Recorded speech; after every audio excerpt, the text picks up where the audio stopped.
On May 19, 2022, during the Russo-Ukrainian War, a journalist entered a bunker that had previously served as a residence for Ukrainian armed personnel.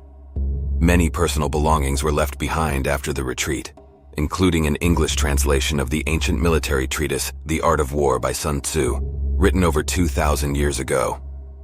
Hello everyone, today we will discuss the ancient classic military masterpiece, The Art of War by Sun Tzu, and its impact throughout history. The original text of The Art of War consists of only 6,045 characters and can be described as a collection of exquisite words. Famous quotes like, "All warfare is based on deception," and "Know yourself, know your enemy, and you shall not be defeated in 100 battles" are all from The Art of War. The essence of Sun Tzu's military strategy lies in righteousness in the way and deception in tactics, which is the essence of ancient Chinese military studies. The original book of The Art of War consists of 13 chapters, namely the calculations, waging war, strategic attack, formation, energy, directives, maneuvering, movement, terrain, 9 terrains, fire attack, and espionage. These 13 chapters may sound complex, but ultimately they cover 4 aspects: the battlefield, training, logistics support, and tactical methods. When discussing The Art of War, we cannot neglect its author Sun Tzu. According to historical records from the Tang dynasty, Sun Tzu lived during the spring and autumn period.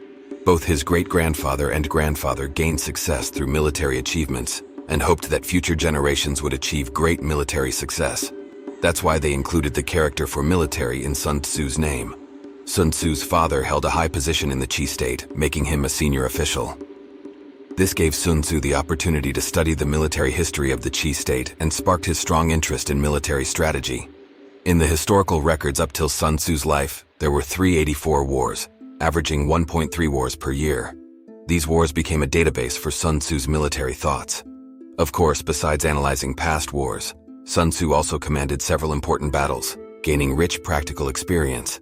For example, he led 30,000 troops from the Wu state to achieve a great victory over 200,000 Chu troops, and soon captured the capital of the Chu state.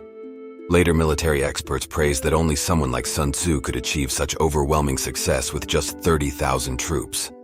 It can be seen that Sun Tzu was a military master who combined theory with practice. What does this book, The Art of War, talk about? And which influential figures from ancient to modern times have read it? What influence did it have on future generations? In the rapidly changing modern warfare, does The Art of War still have relevance? Next, let's first take a look at the principles of war according to Sun Tzu. The way of war, emphasizing righteousness. Firstly, let's take a look at the first part, which discusses the principles of war. Many people have a misconception about The Art of War, thinking that it is a book that teaches people to use strategies to win against stronger opponents, or to achieve victory with fewer resources, placing less emphasis on strength. However, this is not the case. Sun Tzu advocates the use of strategies when one's military power is stronger than the opponent's. He opposes desperate struggles when one's strength is inferior to the enemy's. In his view, strength is the primary factor in battle. The chapter on strategic attack particularly emphasizes the use of military tactics. It states, "Surround them if they are 10 times your number, attack them if they are 5 times your number, divide and conquer if they are double your number, drive them away if they are less than you, and avoid them if they are stronger." This means that if you have 10 times the enemy's forces, you can surround and annihilate them. With 5 times the enemy's forces, you can launch a fierce attack. With double the enemy's forces, you can divide and eliminate them. If your forces are equal to the enemy's, you can resist. If you are weaker than the enemy, you should evade confrontation. If a small force stubbornly engages a stronger force, they will be captured. If your forces are weaker, it's better not to fight. In addition to the indispensable military strength, Sun Tzu also emphasizes the role of supporting factors, which include training during peacetime and how a general commands a unit. To achieve victory, it is essential to ensure that all the supporting factors are in place. This includes having capable commanders, effective commands, powerful soldiers, skilled use of tactics, and clear rewards and punishments. If all these conditions are met, the chances of victory will increase. However, even if all these conditions are fulfilled, why is victory not guaranteed? Sun Tzu has a comprehensive perspective on warfare. In a war, he does not limit himself to military aspects alone, but also considers the close connections between economics, politics, diplomacy, and military affairs. The comprehensive national strength determines the potential for successful warfare. The Art of War states, a commander who knows his troops and knows himself will not be endangered in 100 battles. Here, the term knows includes factors such as the country's territory, resources, and population. In simple terms, participating in a war and winning requires sufficient economic strength. Sun Tzu's understanding is based on reality. We can see that during the spring and autumn period, the 5 hegemonic states, Qi, Jin, Qin, Chu, and Wu, were all economic powerhouses. In terms of politics, Sun Tzu emphasizes the importance of coordination between the upper and lower levels as a prerequisite for victory. The art of war begins by stating, the commander stands for the virtues of the people, hence the ability to handle life or death, and the command of the army without fear of danger. This means that in a war it is necessary to obtain the support of the common people and to have the military and civilians united against the enemy. Sun Tzu placed this principle in the first position, reportedly inspired by the Battle of Muya, a famous war. This war was the campaign of King Wu of Zhou against King Zhou of Shang. When King Wu advanced toward the capital of the Shang dynasty, King Zhou mobilized his troops to resist. Apart from the national army, the rest of the forces were slaves and prisoners of war who did not share the same goal as King Zhou. They were not interested in protecting the capital, they only wanted to protect themselves. As a result, they turned against King Zhou and his army was defeated. Of course, economics and politics remain internal affairs of a country that require long-term management. So what external factors can influence wars between nations? This is where diplomacy comes in. Sun Tzu believed that isolating the enemy is the guarantee of victory for the attacking nation. Diplomacy can sometimes be the best solution. Confrontation on the battlefield is not always the optimal approach. During the spring and autumn period, powerful states relied on military strength and skillful diplomacy, using both the stick and the carrot, often achieving their goals without resorting to warfare. Even weaker countries, if they utilize diplomacy effectively, can achieve favorable outcomes. In 630 BCE, the state of Zheng was under siege by the states of Qin and Jin.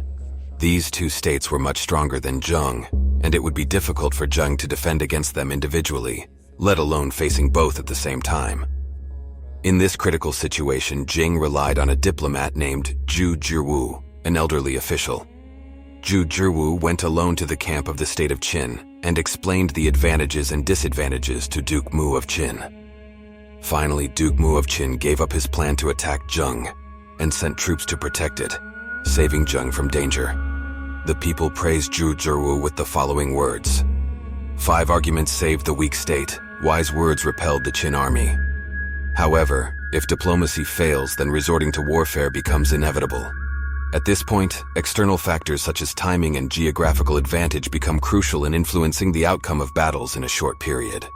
Sun Tzu's The Art of War emphasizes the importance of these factors from the beginning, even before discussing the role of commanders. However, in the spring and autumn period, people had limited control and understanding of weather conditions, so Sun Tzu didn't elaborate on the aspect of timing. Regarding geographical advantage, Sun Tzu provided extensive explanations. He dedicated a chapter specifically to the 9 situations and emphasized it multiple times throughout the book. Geography played a significant role in ancient warfare, and there are numerous examples of battles influenced by geographical factors during the spring and autumn period.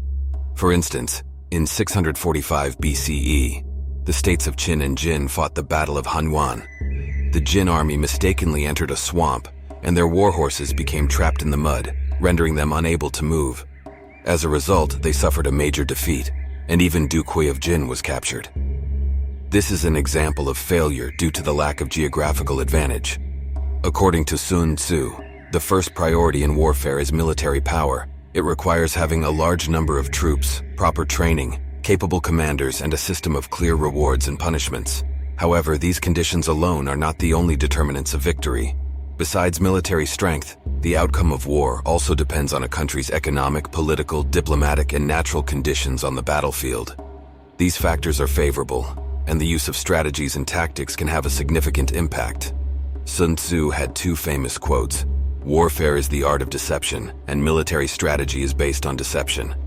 Deception and the ability to hide one's intentions are only a small part of warfare considerations. After discussing the principles of warfare, Sun Tzu's The Art of War moves on to the second part of the book, which is training the troops. If we consider the strategic arrangement of troops in war as an art, then training the troops is a skill. War requires adaptability, but training must adhere to rules. When talking about training, an anecdote about the Wu Palace training is worth mentioning. To test Sun Tzu's ability to train troops, the king of Wu selected 180 palace maids for Sun Tzu to train. In order to maintain strict military discipline, Sun Tzu even executed 2 of the king's concubines who were most defiant, disregarding the king's pleas for mercy. During the subsequent training, all the actions of the palace maids fully met the requirements. Sun Tzu reported to the king of Wu, "Please inspect, this unit is now ready for you, capable of charging into battle on the sandy fields." Sun Tzu's The Art of War emphasizes military discipline when it comes to military training. Only through strict discipline can the treatment of the masses be equivalent to the treatment of a few. In training, besides demanding strict adherence to discipline from everyone, Sun Tzu also emphasizes the training of commanders and soldiers. Training commanders is about improving their ability to command troops and making them the soul of the army's development.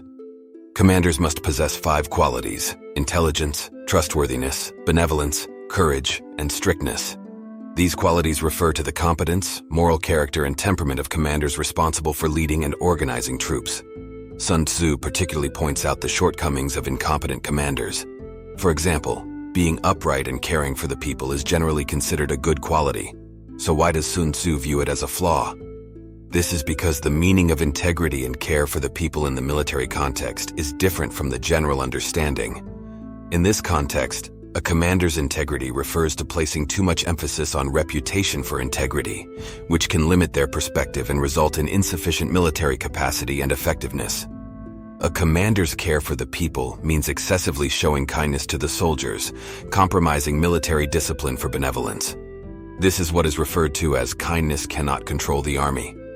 General Li Guang of the Western Han Dynasty had these 2 shortcomings, which led to repeated defeats in battles and ultimately prevented him from being ennobled and promoted. His story ended in suicide. Having discussed training commanders, let's now look at training soldiers. Sun Tzu suggests that training soldiers has 2 aspects: improving the military skills of officers and soldiers and instilling in them the habit of obeying orders and commands. If troops are well trained, even without a commander temporarily, they can still stand undefeated. In 589 BCE, the states of Qi and Jin fought the Battle of An.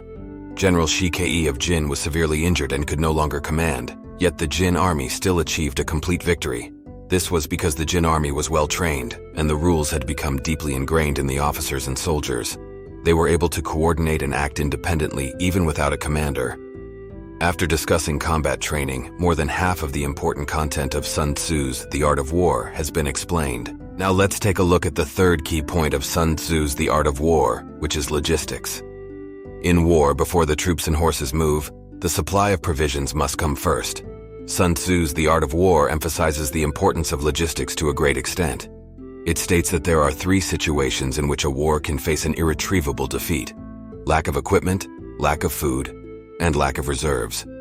Sun Tzu advocates for swift victories because at that time, the level of productivity was low, and the economic strength of each country was difficult to sustain long-term warfare.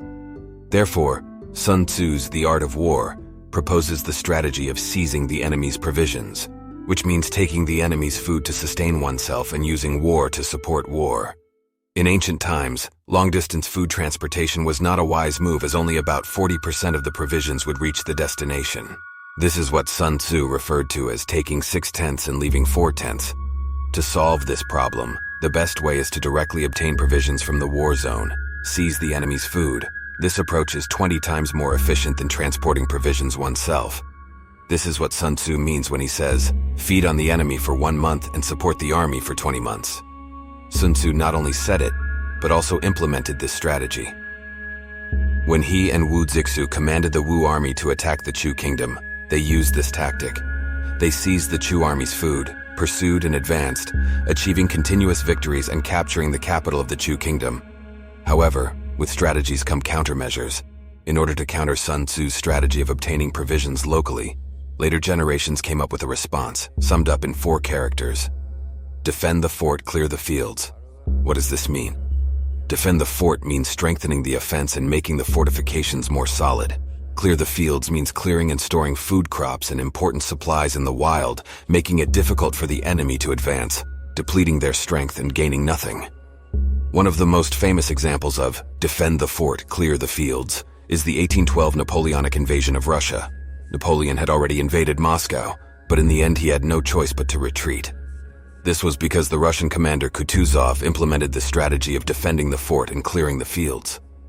The Russian army even burned their own houses, leaving nothing for the French.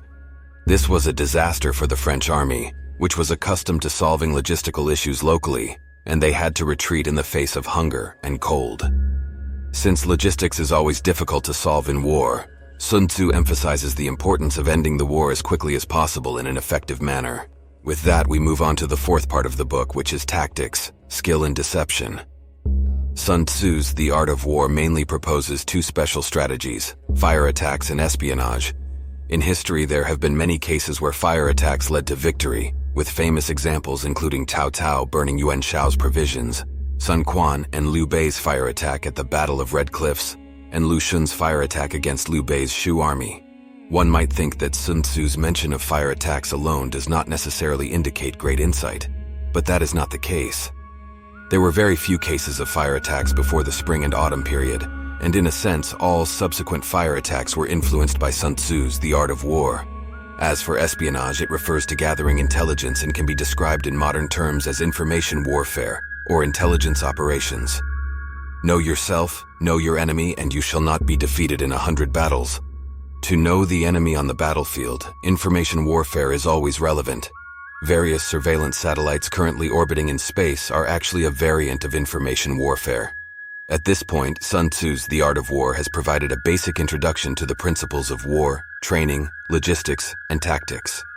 You may wonder if Sun Tzu's The Art of War has any shortcomings in theory. There are three main points of controversy in this military treatise. Firstly, Sun Tzu recognized the role of politics in war. He believed that politics played a crucial role in fostering unity before the war. However, politics should not interfere with the progress of war, otherwise it would be detrimental. On this point, the Western classic military treatise On War presents a different perspective. Published in 1832, On War is considered the strategic Bible of the West. Its author, Karl von Clausewitz, argues that war is subordinate to politics and views war as a means for politics to continue through different methods. The question of which viewpoint is correct has been a subject of ongoing debate throughout history. The second controversy in Sun Tzu's The Art of War is his emphasis on self-interest.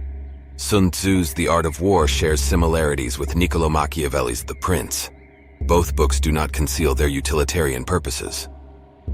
Sun Tzu's The Art of War is straightforward in its approach, stating that warfare is based on deception and motion, and one should act in accordance with self-interest and not stop unless it serves one's interest. The word interest appears 51 times throughout the book, emphasizing that winning the war is of utmost importance. Therefore, Sun Tzu advocates plundering provisions and using violent means to seize the enemy's food. He believes that in order to achieve military victory, plundering food and neglecting the livelihood of the people is insignificant. Some criticize this view, saying that from a purely military perspective it may be true in the short term. However, from a global perspective, it is not a desirable approach in the long run. The third major controversy of Sun Tzu's The Art of War is his emphasis on offense and disregard for defense. In terms of the structure of Sun Tzu's The Art of War, the entire book is arranged around the theme of offense. In the specific discussions on the relationship between offense and defense, offense is clearly emphasized more than defense. It emphasizes that there is a deficiency in defense and an excess in offense. Despite these controversies, they do not diminish its value, and it still has numerous fans. After its publication, Sun Tzu's The Art of War gained many followers in later generations. First and foremost is the well-known figure Cao Cao. On one hand, Cao Cao skillfully applied Sun Tzu's military strategies and achieved numerous victories. The records of the Three Kingdoms states that Cao Cao, during his military campaigns, was adept at utilizing Sun Tzu's military principles, constantly changing his tactics. And even Zhuge Liang admitted that Cao Cao's military prowess was godlike. On the other hand, Cao Cao had a deep understanding of Sun Tzu's The Art of War and often made annotations on it. He greatly admired Sun Tzu's work and once said, I have read many military books and strategies, but Sun Tzu's work is profound. Cao Cao believed that the original text lacked explanations, making it difficult to understand, so he wrote a book called A Brief Explanation of Sun Tzu to provide explanations and interpretations for the difficult parts. We know that in the Battle of Guandu, Cao Cao achieved a great victory by using fire attacks against Yuan Shao, effectively unifying the north. Later in the Battle of Red Cliffs, he suffered defeat due to a fire attack. It can be said that he both succeeded and failed because of fire attacks. What annotations did he make regarding the chapter on fire attacks in Sun Tzu's The Art of War? One good phrase he added was, "There must be a reason for the fire." Here, Cao Cao added 3 characters, "because of traitors." This means that fire attacks must have internal cooperation. Zhou Yu used Huang Gai as a decoy to feign surrender, and it is evident that Cao Cao was deeply troubled by his defeat at the Battle of Red Cliffs. The second famous admirer of Sun Tzu's The Art of War is Qi Jiguang. He wrote the New Book of Effective Discipline and The Record of Military Training, both of which highly praised Sun Tzu's The Art of War in their prefaces. His 2 works on military strategy drew heavily from the contents of Sun Tzu's The Art of War. When it comes to training generals, he emphasized the importance of cultivating the loyalty of soldiers and stressed the need to rally soldiers to fight to the death for their generals. Regarding military training, he developed Sun Tzu's ideas and believed that one should not expect to find individuals who are naturally talented in warfare, but instead should focus more on the training of the troops. When reflecting on the lessons learned from repeated failures in fighting against Japanese pirates, he believed that it stemmed from a lack of understanding of oneself and the enemy. Later, when he was stationed at Yemen, the northern gate of Beijing, he followed the strategic principle of using minimal force to achieve victory, tightly defending the area and not giving the enemy any opportunities to exploit. For 16 years, the Tatar tribes did not dare to invade. The most famous modern user of Sun Tzu's The Art of War is Mao Zedong. Mao Zedong also studied on war, and French General André Beaufret believed that Mao Zedong was greatly influenced by Sun Tzu, even more so than by Clausewitz. After discussing how Chinese people have applied Sun Tzu's The Art of War, let's take a look at how foreigners perceive it. Foreigners who have read Sun Tzu's The Art of War include the Japanese and Americans. The first foreigners to read Sun Tzu's The Art of War were the Japanese. As early as the time of Emperor Xuanzong of Tang Dynasty, Sun Tzu's The Art of War reached Japan. A Japanese student named Takebe Masamune conducted in-depth research on Sun Tzu's The Art of War and taught it to 6 warriors in the emperor's court. He focused on the 9 terrains chapter. Inspired by Sun Tzu's The Art of War, the Japanese wrote their own version, which is known as Dokojo, the mysterious tactics of combat. Subsequently, when Japanese people read Sun Tzu's The Art of War, in addition to textual interpretation, they placed more emphasis on its practical applications in military and business contexts, particularly valuing the concept of use of deception within Sun Tzu's strategies. The Japanese believe that Sun Tzu's The Art of War ends with the Use of Spies chapter, not because it is not important, but to correspond with the beginning chapter, Calculations. Sun Tzu repeatedly emphasizes the importance of knowing the enemy, mainly achieved through the use of spies. Japan has strong intelligence gathering capabilities, meticulous intelligence, and effective intelligence utilization. Now let's turn our attention to the West. Sun Tzu's The Art of War was introduced to the West much later in 1772 than in Japan. How should the English translation of Sun Tzu's The Art of War be categorized in foreign bookstores? Many people would naturally think it belongs to the military genre, but in reality, it falls under sinology. Sun Tzu's The Art of War is highly regarded in the West, thanks in part to the high praise from a renowned figure, Liddell Hart, a world-renowned strategic master. He believed that Sun Tzu's The Art of War was more formidable than the theories of war. Why is that? Firstly, Sun Tzu's The Art of War was written over 2,000 years earlier. Secondly, Sun Tzu's The Art of War has a broader perspective and does not emphasize the unlimited role of violence like the theories of war. In summary, Sun Tzu's The Art of War is more comprehensive.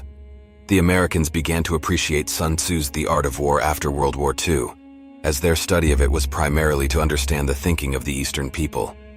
Since the late 1970s, the United States Military Academy at West Point has included The Art of War as a reference book in its teaching curriculum.